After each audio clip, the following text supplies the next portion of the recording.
حاجات مهمه جدا جدا جدا، خلي بالكم النهارده.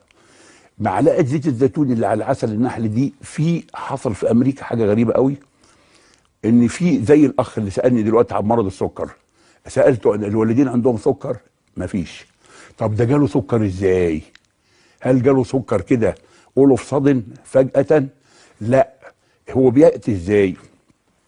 وجدوا ان 10 في الألف، 10 أطفال في كل 1000 طفل في أمريكا يصابوا بالسكر، رغم ان الوالدين الأصول ما عندهمش سكر.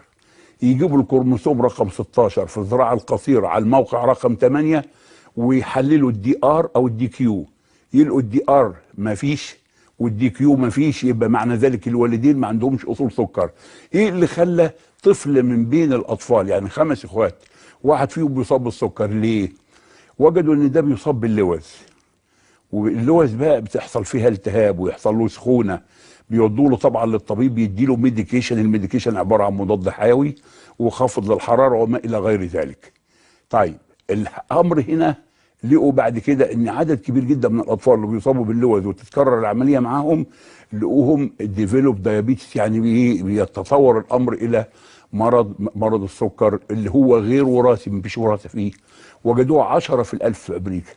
فوجدوا بالتحليل وباخذ مسحه، بيعملوا سواب مسحه للزور وياخدوها يحللوها، لقوا في فيروس اسمه كوكزاكي فيروس.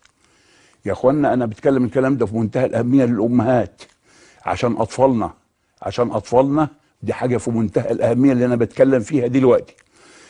اي بيتكرر اللوز عند الطفل عندك، يبقى في هذه الحاله جنب الميديكيشن اللي بيديها الطبيب، اللي هي مضاد الحيوي خافض للحراره وما الى غير ذلك، والكمادات اللي انت بتعمليها وما الى غير ذلك، في حاجه مهمه جدا، لابد انك تحطي نقط من زيت الزيتون على عصير، نقط على ميه بالسكر، نقط على ميه بالعسل، مرتين في اليوم.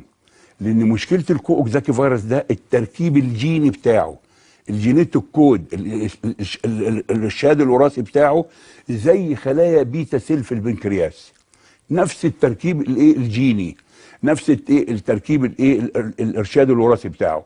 فالفيروس بيموت نفسه، البرودكت بتاعته، المكونات بتاعته او الاوت برودكت بتاعته هي اللي بتقطع الضفيره الوراثيه بتاعته. فلما بتتقطع الضفيره الوراثيه، ايه اللي بيحصل؟ المواد دي تليف خلايا البنكرياس في هذا السكر. فوجدوا ان مفيش حاجه تقضي على الكوكزاكي فيروس اللي بيجي في زور الاطفال الا زيت الزيتون.